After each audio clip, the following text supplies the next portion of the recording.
Hello and welcome to a very special podcast series, Unusual Suspects. I'm your host, Gaurav Srivastava.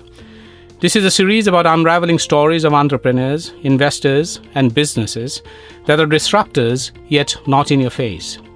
Their disruptions have consistently delivered on the purpose and the mission they embark on. Their values are as strong as the mission. While they are ruthless in pursuing their ambition, they don't stray from being leaders who are not just admired for the vision and relentless pursuit, but also for how they're building an ecosystem of believers who can consistently push the boundaries.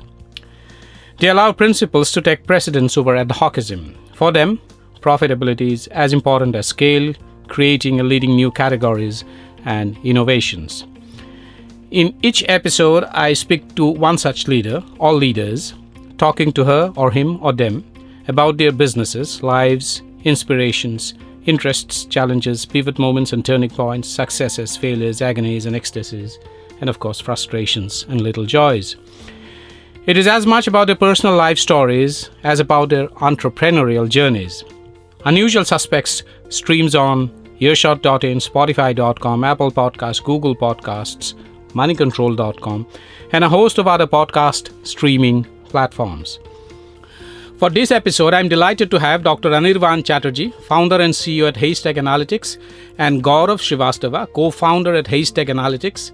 HaystackAnalytics is a Mumbai-based health tech company incubated at IIT Bombay and initially funded by the Department of Science and Technology and BIRAC, Government of India, and supported with technology by GE Healthcare and Intel. They are a technology platform for hospitals and diagnostic labs to provide genomic diagnostics. They build, validate, and offer tests that accurately identify the patient's condition. Welcome to Unusual Suspects, Gaurav and Anirvan. Thank you, Gaurav. Thank you, Gaurav. Gaurav, first to you. You say that HaystackAnalytics is quoting, building state-of-the-art genomic solutions for accurate, personalized clinical decisions, unquote. Explain this to me. If I am uninitiated in the world of genomics, how do you explain your work to me? Why is it relevant for me? Thank you for the question, Gaurav. The way I look at genomics, and I have a very ingenious view on this technology. Genomics basically gives us an opportunity to understand the entire biology of the subject that we are trying to analyze. What does it do? It is described as a two-step process where first step we take the DNA from the host, we put it into a sequencer, we digitize the entire DNA, and then we go into the process where we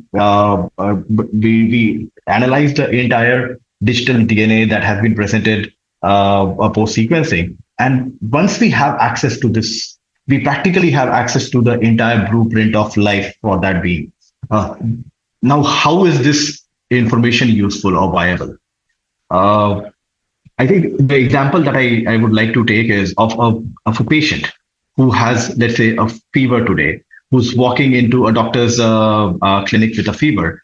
Now, if the patient is going to the doctor, the first problem the doctor is trying to solve is to identify what infection that the patient has which is causing the fever. The journey that he takes, though, in the practice is on day 0, he's going to get me started on possibly a sequence of tests, and these are going to be PCR-based testing, where while the analyte is the DNA still through PCR, but they're looking at a very small fragment of the DNA and calling out what whether it's a dengue or malaria or chikungunya or any of the other tests that doctor might have asked for. On day 3, if the patient still has got fever and the first set of tests that were called on, if they continue to be negative, the doctor is going to change the analyte. He will basically ask for a culture and possibly get me started on antibiotics. The way genomics would have changed this entire mechanism would have been, the entire treatment mechanism would have been, on day 0, instead of looking at individual pathogen searches that would have been done through a PCR, the doctor could have asked for a screening, genomic screening, where through a genomic screening, we would have looked at all of the of DNA that was presented to the sequencer, digitized all of the DNA that was presented out of the sequencer, analyze this data in silico and call out exactly which spectrum of pathogens that we have found and what is the antimicrobial resistance if there are bacterial infection, what is the antimicrobial resistance that has been found in those pathogens, so that the doctor on day zero itself would have chosen exactly what therapy need to be initiated. So this basically allows us to have access to the most comprehensive information when initiating the therapy for any clinical conditions, and ensuring that the personalized therapy in the right spectrum is initiated for the condition by knowing everything about it. That's the capability of genomics, and that's the technology behind genomics. Thanks, Gaurav. Anirvan, one of your recent reports has indicated that India continues to bear the largest share of TB cases in the world. The data also shows that 65%, and that's a very high incidence, 65% of the cases are reported in patients between 15 to 45, who make up the most economically productive segment of the population. How can genome sequencing and the kind of work that we're doing at HaystackAnalytics help in dealing with this challenge? Anirvan? Thanks for that question, Gaurav. I think before we get to that, we need to understand what happens in tuberculosis. And why is it? I mean, people do get sick with many different things. And what is this whole thing about the productive age and tuberculosis and why it is more concerning? Before the disease was called tuberculosis, historically, when people didn't know what causes that disease, it was called wasting or consumption. And it was called so because the way a human body reacted to the disease, it would really make the body waste away and would make the person significantly weak. The person loses appetite, person loses sleep. And in extreme cases, you can actually see people going down to their bones. Even if people don't go down to their bones, the disease is so debilitating that the person remains sick for a very long time. Now, this impact, if you think in terms of people who are in their most productive age, that impact is significantly higher because it is in that age we are physically most active, we are physically most productive, and we tend to do a lot of productive work. And that is why the impact of TB in this disease impact of the disease for these patients is significantly more and can have a significant impact on the economy itself, and not to say the family of that person. But then it is not that we didn't know it. We had gotten over it as a society. When antibiotics were discovered and anti-TB treatment was created, it was very clear that with the right antibiotics, these effects were significantly reduced. So it is known that in the first few doses of a good antibiotic therapy, a person could actually go back to work. And that is still what happens in most of the cases, and cases where people are infected. And mark this word, people are infected with the drug-sensitive form of tuberculosis. That is where a person responds to normal therapy. The person actually gets better faster. But if the bacteria causing that infection is drug-resistant, then the medication is not going to work unless that medication is given with the cognizance, with the data of which antibiotics will work for that patient. So a patient might be at that point of time feeling a double whammy of things. One, the disease itself, which is consuming the person internally. Second, the tremendous amount of antibiotics that a person is taking, that is creating a lot of side effects for the person. And there is no impact on the remission of the disease.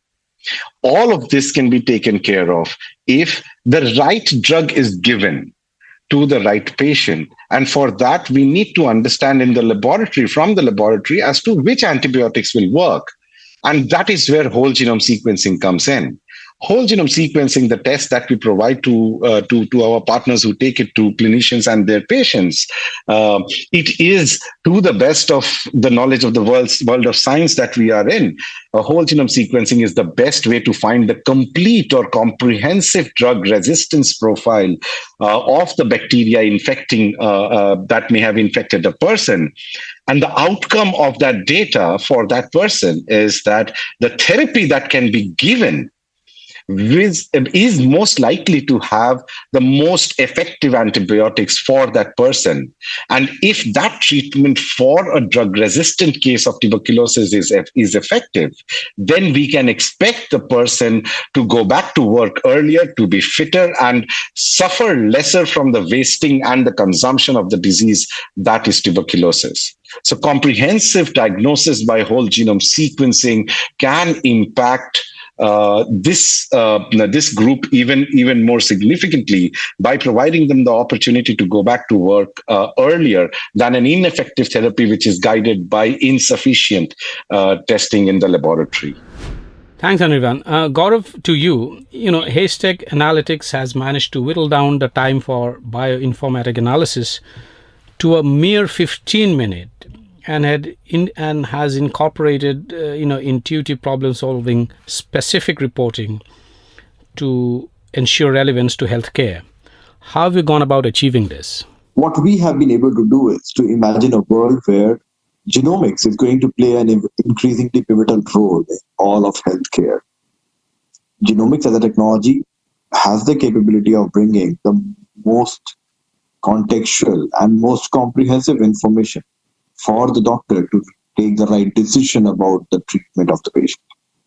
And if that is so, a lot of the current diagnostics is going to be replaced with genomics, which means we are talking about a world where several billion diagnostic tests based on genomics are going to happen. And if that is the case, the current day model of semi-automated or significantly manual bioinformatics, where we require specialists like Dr. Anirvan Chatterjee to look at every patient sample that is coming in to publish the report, will just not work. After the appreciation of this problem statement, I think we built ourselves with focus on two spectrums. On one side, we delved into the best of biology that we could create, so that for every clinical condition that we go after, we are able to bring the right combination of information to ensure the doctor knows everything that he needs to know about that condition. And on the other spectrum, we brought big data and data science to marry this biology and created a software suite which today has the capability of integrating with several genomic sequencers that are available and operates almost like a Play Store. With this model, now we have actually scaled to 4 different clinical applications that are live on our platform and 4 different kind of sequencer setups with whom we are able to integrate and process data in almost real time. Thanks, Gaurav. Anirvan, you talked about a whole genome sequencing, or WGS. It was first used a decade back in the UK to study TB, tuberculosis. The Universal Infectious Disease UID test by Haystack Analytics uses next generation sequencing, NGS, to gather genomic data. Explain 2 things to me. 1, how big a step is this in terms of making this accessible to hospitals and diagnostic labs? And 2, what does it entail in terms of cost and affordability? No, thanks for that question, Gaurav. It's a pretty loaded question, pretty much sums up what we have been trying to do at Haystack. But I'll try my best to kind of break it down. First, we need to understand that what's the big deal about bringing genome sequencing to diagnosis. Now, the thing is, DNA sequencing has revolutionized healthcare and especially research. The reason it has revolutionized research is it has become the go-to technology for discovery. It is the discovery platform which enabled the world to understand that it is the novel coronavirus and not the last outbreak that was seen in the world. It is the same discovery that is bringing to us tremendous technologies such as the CAR T therapy in cancer and gene therapies and several other platforms. Genome sequencing is the place where researchers head to when they need real answers and discover new things. It is the gold standard for discovery. How can we bring a discovery platform to routine diagnosis? And that is the big disruption. When we started the work at Oxford and so many other places that people were working in, sequencing was working fine in our hands, and there were papers being published left, right, and center. But it was nearly impossible to imagine to bring genome sequencing on a routine diagnosis level. And it can only come to routine diagnosis if the cost is affordable enough, either for a health system or for an individual patient. And that is exactly what we have been able to do. And in Universal ID, we have taken it one more step forward. Generally, sequencing is available in a paradigm where the sample is brought to the DNA sequencer. So these machines are extraordinarily expensive, and the skills required to run and interpret the data are tremendously deep. So the samples are brought to specialized labs and specialized teams to analyze the data. In Universal ID, we have changed that paradigm. We have brought sequencing to the sample. We have been able to automate and productize to a level where we are able to use significantly less expensive sequencing platforms, which can be deployed much easier and much wider. And we have been able to automate the entire analysis so that tremendous skill to analyze the sequencing data is no longer required for any lab which onboards with us. And this is a massive disruption. And the moment we disrupt something where we are able to distribute a technology, we are able to democratize a technology, a natural outcome of that is greater adoption. And with greater adoption comes scale, and with scale comes reduction of cost. So what we are able to do, and I think this is where our core hypothesis is, we need to make clinical genomics applicable. Because if it is applicable, people will use it. Then we need to make it accessible, because if people are using it, then they need it near to them. And if it is applicable and accessible, it will become affordable. So applicable to accessible to affordable, that is the journey that we are traversing with our partners in India, and soon the rest of the world as well, as we take this journey forward. Thanks, Anirvan. Gaurav, tell me something about the commercialization and adoption of Haystack's products in the market. How is this coming along? Oh, it's a very obvious journey, Gaurav, where as we started, we knew it is not going to be easy. First of all, it is deep tech. Second, it is healthcare, and healthcare in general is infamous for being a very slow adopter of new technology. So I think when we started, the expectation was that it is going to be a long journey. The direction that we took, though, was very interesting. It has helped us in possibly shortening the timelines that we had earlier anticipated on our table. So when we went out to the market, very quickly the understanding built on our table that there are only two kinds of healthcare companies. And I'm not talking about the doctors still. It is the diagnostic companies and the hospitals as channels who would be able to take this technology downstream to the patient. And there are only two kinds of them. One, who have already started working on genomics, and two, who want to work in genomics, but they do not know how. And the reason, while the intent was very, very right, most of the diagnostic companies and hospitals have not started in genomics full throttle, is because of the complexity of data. The data that is coming out of the sequencer, how do we handle that? And number two, obviously, the cost of the transaction. If you have to hire a very big team of bioinformaticians on your table to be able to report for every condition, it is going to be difficult. We started with the most difficult condition with which we could have started. We started with tuberculosis, where the need was immense, but the total private market is very small. Most of the TB market today lies with the government.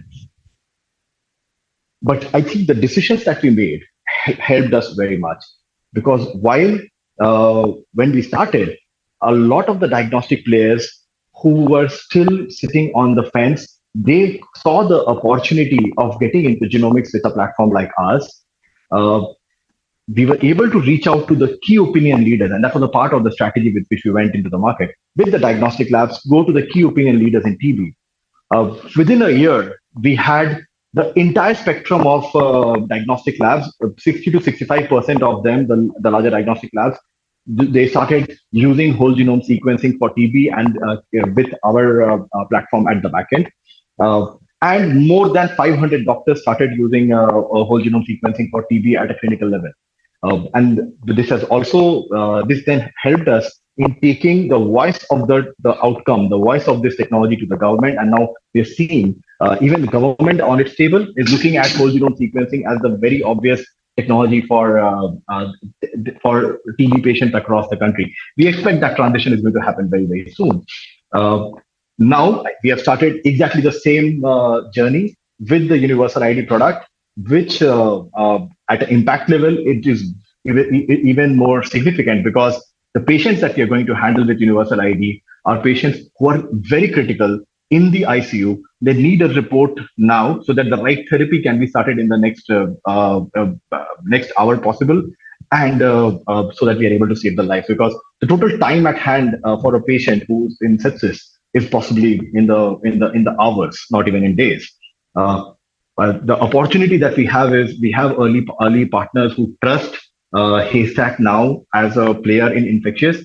We are seeing the adoption, but obviously we'll have to go through the journey where we have to go and validate the claim sheet of this technology with early 10 odd partners. And that's the journey we want to create in this current year. Go live with Universal ID with possibly 35 to 40 hospitals in the country in the year 2023. And then start taking the technology to every corner of the country and then beyond India to international markets. Anirvan, you have been a researcher. As a researcher, you have been involved in several high-impact projects, including your work at the Oxford University, where you were part of a team that created and deployed practically the world's first clinical genomic solution for any disease at a population level. Take us through your journey from the laboratory to entrepreneurship. It's been a long journey, so I don't think I can capture the whole thing. Let me bring to this conversation the delta between laboratory and entrepreneurship in the light of deep tech in specific focus with life sciences, because the impact of life sciences is significantly higher on people's lives, and while it is there are several other deep tech forms in life sciences, it is particularly of high criticality. So what we are talking about is translation of a science to the real world, and any translation needs communication. And in this case, a researcher needs to communicate with the real world. And that is the big gap between scientists working on incredibly new technological improvements and the real world, where some of these can actually change the lives of millions. And this is what I learned at Oxford. I learned that real world solutions from the science table requires tremendous amount of multidisciplinary effort. For example, in our case, it was nearly impossible for us to work on productizing of clinical genomics without bringing together molecular biology, microbiology, data science, bioinformatics, computer science, hardware, DevOps, and you name it. And then we had to educate the clinicians on the utility of genomics. We had to publish the outcome of our work in peer-reviewed international journals. So basically, if you see, deep tech entrepreneurship is about clearly identifying a really big problem and then applying the rigors of science to bring the solution, which significantly changes the experience of a patient by helping the patient get better earlier and faster, changing the experience of a clinician by enabling them to make better informed decisions, and changing the experience of a diagnostic lab by upgrading to the best technology or the best the world of science can offer. All of this is enabled only when we have a team which individually has a tremendous amount of depth, but have the ability to collaborate, develop, create, and deploy. That has been my journey of laboratory to entrepreneurship, to find exceptional performers with tremendous amount of subject knowledge and the ability to work with others experts in subject knowledge to create the solution and take it to the market. And that's the journey of Haystack. Gaurav, you have been a 3x entrepreneur, from engineering to finance to now healthcare, and that too in a highly specialized field of next-gen genome sequencing. How has been your journey? It's mighty interesting, Gaurav. The way I look at it is, I got into genomics for all good reasons, only because I had Anirvan, who is a long-time friend, who pestered me enough to look into the work that he was doing. Otherwise, I wouldn't have dreamt of, in 2015, I wouldn't have dreamt of looking into biotechnology in any which way. Anirvan and I, we go a long way. We actually know each other for 30 plus years. We went to the same school together. And I think it was a chance conversation where he said he wanted to start a company, and this is the work that he's been doing in TV. What hit me immediately was the impact of the work that he's doing, how it can actually immediately change lives of patient by being able to present the total information to the clinician. I think that's what gave me the nudge. Anirvan had been very patient with me in the journey, because I think the first 1.5 years of conceptualizing Haystack, my daily routine was to call up Anirvan at 8 o'clock in the evening and keep talking to him till 1 o'clock in the night, and just probing him about all of the science that he knows, and possibly also at some level trying to build the comfort that he knows about the science and the technology that he keeps talking to me about. I think when there was a day when we crossed the threshold, we understood there is a market opportunity. We understood there is a journey which is possibly different from how other companies are creating their journeys. And then we decided to take the plunge.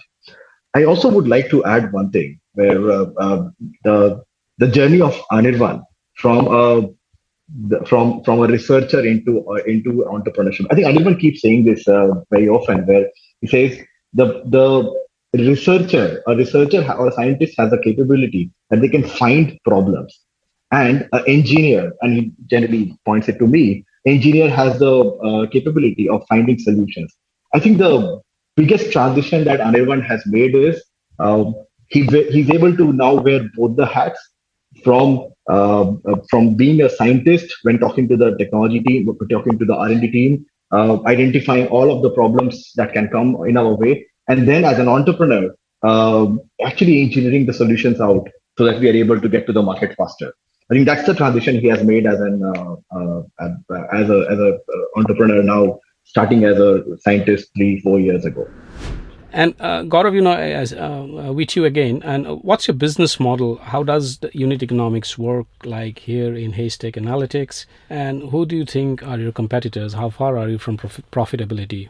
The model is actually very straightforward. We are building amazing software, which is going to take away the need of a lot of manual bioinformatics on the table of companies who want to do genomics. And this is a SaaS application, hence, on my partner's table, and we bill them on a per sample basis. For every report that is being created out using our software, we bill them basis that. It's a business we believe we'll be able to make profitable as early as by end of 2024 with around a 50 hospital partnership. That's the journey that we are chasing at this point of time. Anirvan, final question to you. Your product being a success case study, how do you envision that the next gen technologies like data analytics, AI, and ML will positively disrupt India's healthcare market? I think if we look at the healthcare ecosystem as it is evolving, and case in point being the imaging solutions, which took a while to become everyday solutions such as MRI, CT scan, and whatnot.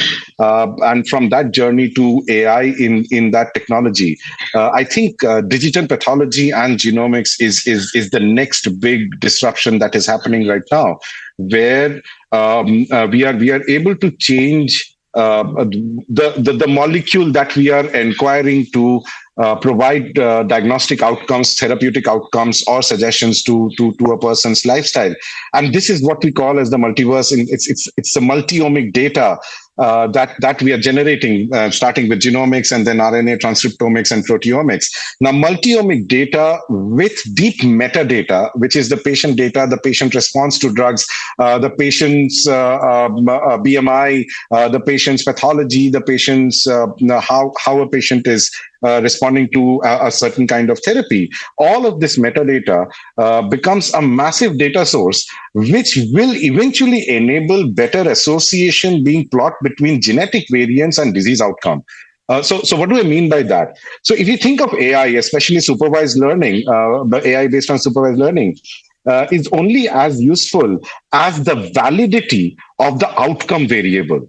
And I think that is where sequencing is going to become the centerpiece of all sorts of healthcare data, where we will have the ability to understand how changes in a DNA sequence has an association with different diseases, response to drugs, our response to environment, as several things in the world are changing, our response to antibiotics, in the kind of food that we eat.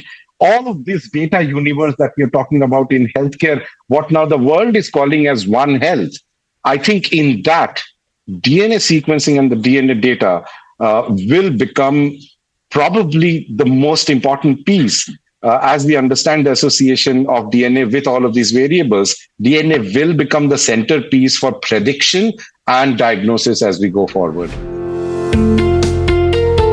Thanks, Anirvan. Thanks, Gaurav, for sharing these deep insights and very deep perspectives on genome sequencing and the way presenting the landscape and the way ahead for this universe, and also the kind of work that HaystackAnalytics is doing, and also the disruptions HaystackAnalytics is bringing about in India's healthcare and diagnostic space. Thank you so much, Gaurav and Anirvan, for taking the time out and dropping by to have this conversation.